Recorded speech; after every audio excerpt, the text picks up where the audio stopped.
வேடந்தாங்கல் பறவைகள் பார்த்துருக்குறீங்களா? இனிமே தமிழக மக்கள் பார்க்கலாம் வேடந்தாங்கல் பறவை.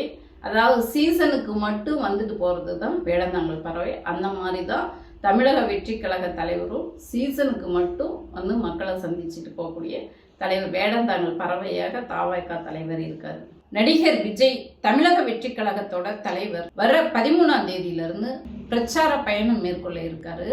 அதுக்காக வேண்டி 3 மாசத்துக்கு 16 நாட்கள் தான் மக்களை சந்திப்பேன். அதுவும் வந்துட்டு சனி 15 நாட்கள், ஞாயிற்றுக்கிழமை 1 நாள், மற்றும் 16 நாள். ஏன் இந்த சனி ஞாயிறை தேர்வு செஞ்சாருன்னு பார்த்தா, அப்போதான் ஸ்கூல் கல்லூரிகளுக்கெல்லாம் விடுமுறை இருக்கும், அப்போதான் கூட்டம் நிறைய கூடும் என்பதற்காக இந்த நாட்களை தேர்வு செஞ்சிருக்காரு.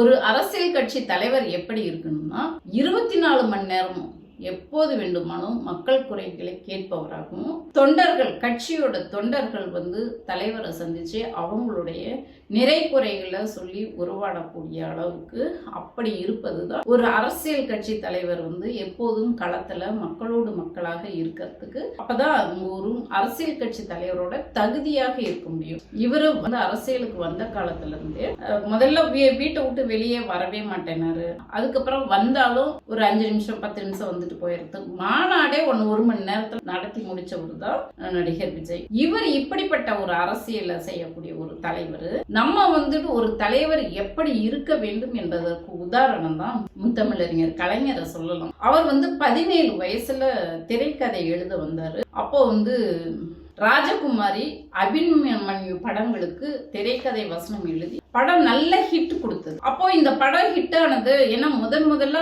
வந்து சமஸ்கிருத மொழிகள்ல நாதா சுவாமி என்று உச்சரிச்சிட்டு இருந்த அந்த காலத்துல கலைஞர் தான் வந்து தூய தமிழ் அறிமுகப்படுத்தி அந்த தமிழ் உச்சரிப்புகள் மக்கள் மத்தியில வெகுவாக கவர்ந்தது.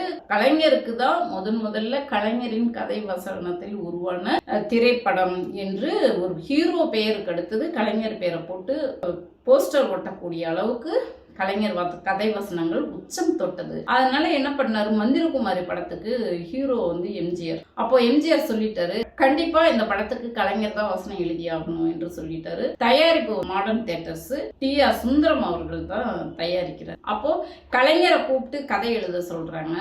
கலைஞர் சொல்றாரு, இல்ல நான் வந்து அரசியல் பண்றேன், இப்ப அங்க வந்து முழு நேர கதை எழுதுங்க வந்துட்டுனாக்க என்னால அரசியல்ல வந்து முழுசா ஈடுபட முடியாது, அதனால என்னால வர முடியாதுன்னு சொல்லிட்டாரு. அப்போ சுந்தரம் தயார் பண்ற அவர் சொல்றாரு, இப்போ நீங்க என்ன சம்பளம் வாங்கிட்டு இருக்கீங்க அப்படிங்கிறாரு. கலைஞர் வந்து நான் 500 ரூபாய் சம்பளம் வாங்கிட்டு இருக்கேன்றாரு. இந்தாங்க 5000 ரூபாய் வச்சுக்கிங்க, என் படத்துக்கு கதை வசனம் நீங்க தான் எழுதுறீங்கன்றாரு. கலைஞர் மறுக்கிறாரு, நீங்க எவ்வளவு கொடுத்தாலும் சரி எனக்கு அரசியல் தான் முக்கியம், அதனால கதை வசனம் இங்க தங்கி இருந்து எழுத முடியாதுன்ட்டாரு. வேற வழி இல்லாம டி.ஆர். சுந்தரம் அவர்கள், இல்ல நீங்க அரசியலுக்கு போய்கிட்டு உங்களுக்கு எப்ப கதை எழுத நேரம் இருக்கோ அப்ப எழுதி கொடுங்க போதும், படம் தாமதமானாலும் பரவாயில்ல, ஆனா நீங்க தான் கதை எழுதி ஆகணும் அப்படின்னு சொல்லிட்டாரு.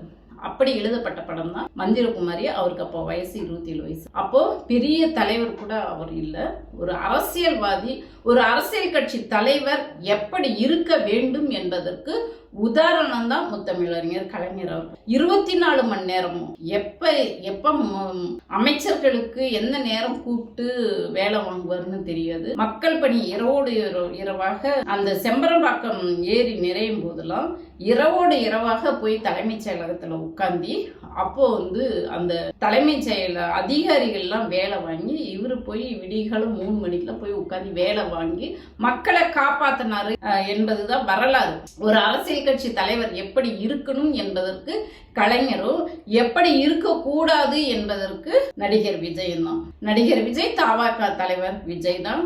எப்படி ஒரு தலைவர் எப்படி இருக்கக்கூடாது, இப்படிப்பட்ட தலைவர் மக்களை சந்திக்க வந்தா இந்த தலைவர் கையில ஆட்சி கொடுத்தா இவரு பாட்டுக்கு போய் நடிக்க போயிடுவாரு, அல்லது ஓய்வெடுக்க போறேன்னு போயிடுவாரு. இங்க மக்கள் வந்து சிரமப்பட்டு இருப்பாங்க. போர்க்கால நேரத்துல இவர் வெளியே வரத்துக்கே ஒன்னும் பயந்துக்கிறாரு, வெளியே வந்தா கூட்டம் கூடிரும் அப்படின்னு சொல்லிட்டு பனையூர்லயே வந்துட்டு மக்களை அழைச்சி பரிசு அந்த நிவாரண பொருள் கொடுத்தவர் தான் தாவேக்கா தலைவர். வெளியே வந்தா மக்கள் கூடி சூழ்ந்துருவாங்கன்னு சொல்லிட்டு தலைவர்களுக்கு பெரியார், அம்பேத்கர் போன்ற தலைவர்கள் அவர் வீட்டுக்குள்ளேயே வச்சு படத்துக்கு மாலை போட்டவர், அதுவும் தனியா நின்று மாலை போட்டவர் தான். ஒரு அரசியல் நடைமுறைனா எப்படி என்ன என்று தெரியாம ஒரு சிஎம் வந்துட்டு இப்ப மாநகராட்சி மேயர் இருக்காங்கன்னாக்க புரோட்டோகால்ஸ் என்னன்னாக்க ஃபர்ஸ்ட் வந்து வணக்கத்துக்குரிய மேயர்னு அழைக்கணும் அப்படின்ட்டு புரோட்டோகால்ஸ் இருந்தது. இப்போ வந்து விதிமுறையை மாற்றி மாண்புமிகு மேயர் என்று தான் மேயர் அழைக்கணும்னு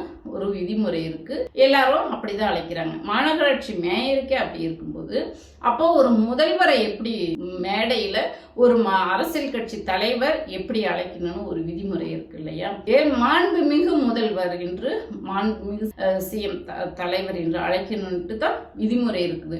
முதல்வராக இருந்தாலும் சரி, பாரத பிரதமராக இருந்தாலும் சரி, மற்ற அமைச்சர்களையும் மாண்புமிகு பிரதமர் அவர்கள், மாண்புமிகு முதல்வர் அவர்களை அப்படி அழைக்கணும்ட்டு தான் விதிமுறை இருக்கு. அப்படியெல்லாம் ஒரு அரசியல் கட்சி புரோட்டோகால்ஸ் எப்படி வந்து வழி நடத்தணும், எப்படி மேடை நாகரிகம் கருதி எப்படி பேசணும்னு எல்லா அரசியல் கட்சிகளும் அந்த மேடை நாகரிகத்தோட செயல்பட்டு இருக்கும்போது இந்த தலைவர் மட்டும் அங்கிள் அவர்களே, மிஸ்டர் மோடிஜி அவர்களே, இப்படி எல்லாம் ஒரு தரம் தாழ்ந்து அரசியல் கட்சி தலைவர்களை தரம் தாழ்ந்து பேசுவதோட மட்டும் இல்லாம இவர் பேசிட்டு இருக்கும்போது அவர் ஸ்டேஜுக்கு பின்னாடி அந்த புகைப்படத்தை மாநாட்டுல பார்த்திருப்பீங்க. இவர் பேசுற இவர் என்ன ஒரு 35 நிமிஷம் பேசினார் அந்த மாநாட்டுல, மதுரை மாநாட்டுல.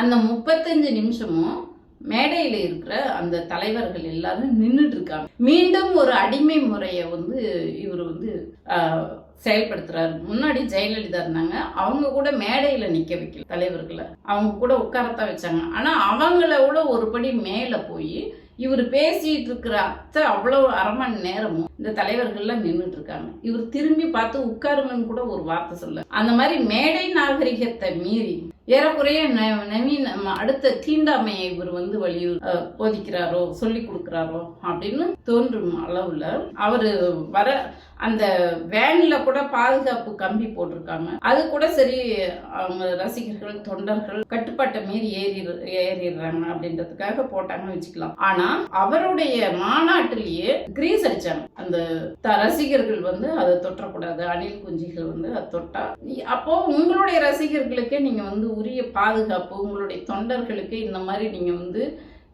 இந்த மாதிரி கட்டுப்பாடுகள் விதிக்கிறீங்க. அப்புறம் தூக்கி எறிஞ்சாங்க, பவுன்சருங்களை விட்டு ரசிகர்களை தூக்கி எறிஞ்சாங்க. இப்படி ஒரு அரசியல் கட்சின்னா எப்படி இருக்கணும்? அவர் ஃபர்ஸ்ட் மாநாட்டிலேயே பேசினாரு, அவர்களே அவர்களே, எதுக்கு இந்த அவர்களே அப்படின்னு சொல்லிட்டு அது ஒரு தரம் தளர்ந்து பேசிவிட்டு யாருடைய பேரையும் வந்து கூப்பிட்டு சொல்லாம அழைத்து பேசாம கூட போனாரு.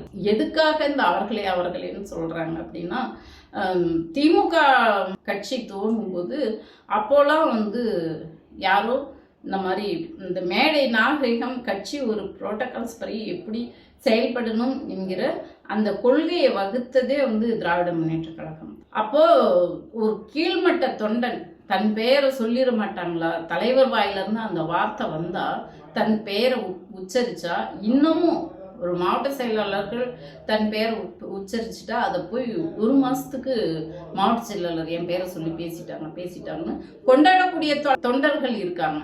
அதே போல ஒரு தலைவர் இந்த கட்சிக்காக இந்த மாநாட்டுக்காக உழைச்ச அவங்களெல்லாம் பாராட்டி பேசுறதுல, பாராட்டி அவங்க பேரெல்லாம் சொல்றதுல என்ன மாதிரி உழைப்பை கொடுத்தாங்க, அவங்களுடைய செயல்பாடு எப்படி இருக்கு என்று சொல்றதுனால தொண்டர்கள் உற்சாகப்படுவாங்க. அவங்க பேரை உச்சரிக்கிறதுனால யார் யார் இருக்காங்க என்று தொண்டர்களுக்கு தெரிஞ்சுக்கிறதுக்கு வருவார். அப்போ இந்த மேடை நாகரிகம் எதையுமே செய்யாம இவர் பாட்டுக்கு வர்றாரு, தாண்டொண்டித்தனமா வர்றாரு போறாரு. ஒரு அரசியல் கட்சி தலைவர் எப்படி இருக்கணும் என்பதற்கு இல்லாம 3 மாசத்துக்கு 16 நாள் தான் வெளியே வருவேன், மற்ற நாள்லாம் வரமாட்டேன். எப்படி நீங்க வந்து மக்களோட குறைகளை கேட்க முடியும்? மக்களோடு மக்களாக இருந்தா தானே உங்களால அவங்களுடைய குறைகள் என்னன்னு கேட்க முடியும். உங்களுக்கும் மக்களுக்கும் உண்டான டிஸ்டன்ஸ் அதிகப்படுத்திக்கிறீங்க, உங்களுக்கும் தொண்டர்களுக்கும் உண்டான டிஸ்டன்ஸ் அதிகப்படுத்திக்கிறீங்க. உங்களை தொண்டர்கள் உங்க கட்சி நிர்வாகிகளை அணுக முடியல.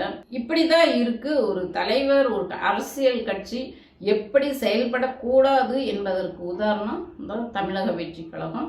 ஒரு அரசியல் கட்சி தலைவராக இருப்பதற்கே தகுதி இல்லாதவராக தான் இப்போ இருக்காரு.